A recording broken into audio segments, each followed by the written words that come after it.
The score at this point was 79-70, but then this happened. It's a 2-on-1. Drop it to Curry, and he is just crushed out of bounds, and now he's going to get a tee. And freeze. That referee who just gave Steph the technical foul should be a motivational speaker like Tony Robbins or something, because within the next few minutes, this happened. Caught up to them. Curry, deep three. Curry, great look at it for his third early in the second. Curry. And this led to this. Why'd you have to make Curry angry? We always hear about historical legends like Wilt Chamberlain and his 100-point game, Bird and Magic and their dominance in the 80s, and MJ and his ability to fly. But trust me when I say, when Curry's career is all said and done, he'll become the best legend of all of them.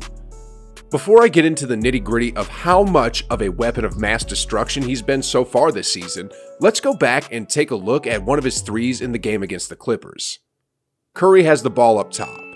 He's being guarded by Eric Bledsoe, an elite defender who made an All-NBA defensive team in 2 of the last 3 years.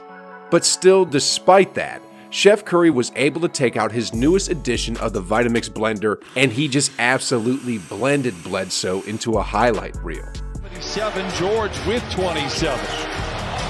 Curry, great look at a 3. Sheesh, you guys, that was a behind the back, one dribble, pull-up 3. Let's actually take a look at that again.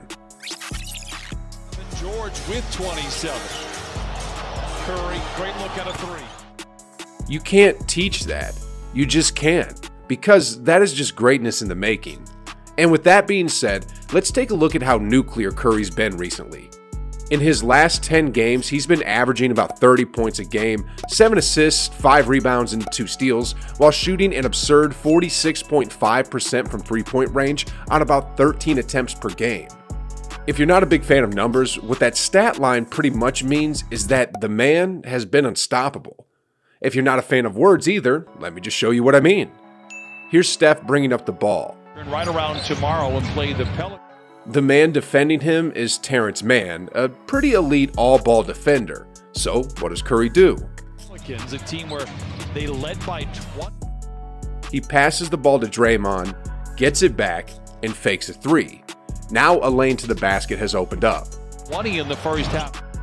Steph drives to the basket, but a 7-foot giant moves to block the lane. However, for Steph, it's no problem because... Last week, Curry...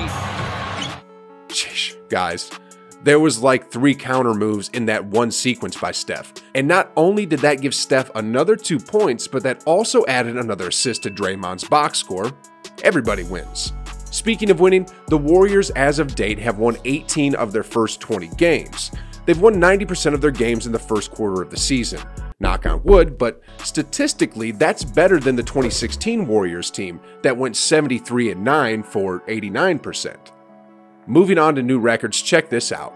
Battling for the boards, you've got 6'8" Marcus Morris, a 6'5" Luke Kennard, and Gary Payton II, who's about 6'2". When it's all said and done. This rebound by GB2 is number 1. Then moving on here. Porter misses, but nice second effort there by the Warriors. Back to Curry for 3. And that, my friends, is number 2. The reason why I showed that play is that is the 3-point shot that broke Steph's old record of the fastest player to reach 100 threes. Steph hit 100 threes twice already in his career in 20 games, and that was the record until Sunday, November 28th, when he did it in 19 games. History, once again, has been made. Anyway, moving on here, let's hear what some of Steph's contemporaries think of him. Matisse Thybulle of the 76ers recently said of defending against the Warriors, "It's hard when you've got Steph Curry as your assignment because I can't help. There's not much I can do besides try and guard him.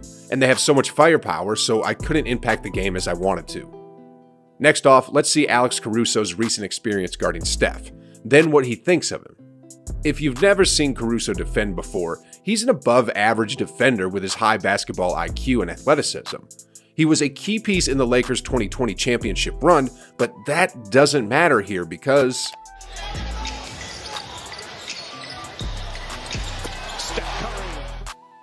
After the game, Caruso said of Curry on a podcast with former NBA sharpshooter JJ Redick, "Yeah, that dude's a menace, especially the way they run their offense. Him and Draymond have telepathy. Like the guys that are back this year, like Damian Lee, Toscano Anderson, Jordan Poole, Looney. Then they brought back Dre.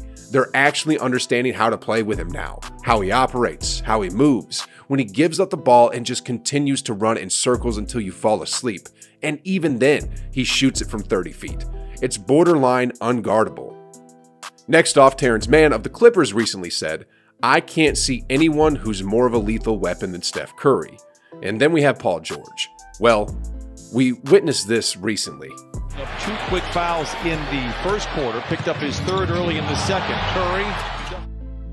And in his heart of hearts, he probably wanted to say, I don't care what anybody says, that's a bad shot. That's a bad shot. But instead, PG-13 said, what is most impressive about their team is just how well they play together in their player movement. And, you know, they made it hard to load up on a guy like Steph because everybody is just in motion and, you know, you kind of got to guard everyone, even if it's a player that we deem as a player that we can help off of. It's just so much continuity with their group. Chemistry, that it just makes it a tough cover. What's even scarier about all of this, Steph is going nuclear without Klay Thompson and James Wiseman. I mean, if Paul George thought the Warriors were hard to guard now, what in the world are they going to do when the second best shooter in NBA history comes back? Plus, a 7-foot athletic center who is a lob threat to all of Curry's drives. Wendell Carter. Nice flip to was going to pull back. Flip to here, losing Klay Thompson. In about less than a month, with how Wiggins and Payton have been dunking the ball, adding Wiseman is going to turn San Francisco into the new Lob City. Anyway, before I move on to the next point, did y'all see that silly shot Curry made against Lillard? Game shot clock difference.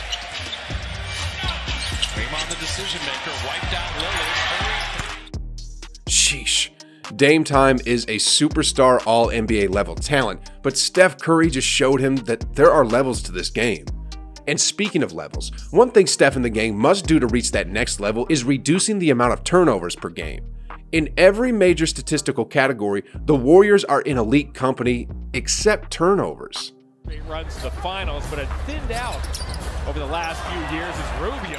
George Poole made it pay off. Warriors get the rebound out. Covington made it. DeRozan with the deflection. Currently in this category, the Warriors rank 3rd worst in the entire league. Part of that is because of their fast-paced style of play that Steve Kerr employs, but another part of that is just careless passes and attention to detail. In order for Curry and the gang to win the championship this season, this area of their game has got to get cleaned up. And that's also good news. As good as the Warriors have been this season, there are still more levels for them to reach, this season and the following seasons. The only thing that's got me really excited this year, not coming from the Warriors, is Chris Paul and his longevity as a point guard. CP3 is 3 years older than Steph, but the 36-year-old is currently leading the Phoenix Suns to the 2nd seed in the entire league. And on top of that, he's in the mix for MVP voting. What that means is Curry has probably got anywhere between 3 to 5 years left of nuclear MVP level basketball inside of him as well. And at the same time, he'll be able to nurture the young crop of Warriors stars like Wiseman, Kuminga, Moody, and Poole. The truth is, guys, we are witnessing history currently with Steph, and he's doing it all with what I like to call the Steph Curry effect. Have you heard of that term before? If not, then click this video right here where I go over it not only in extreme detail, but I go over the whole aspect of what it means both on and off the court. Trust me when I say you don't want to miss this video, guys. So hurry up, click it, watch it, and like always, I'll be on the other side.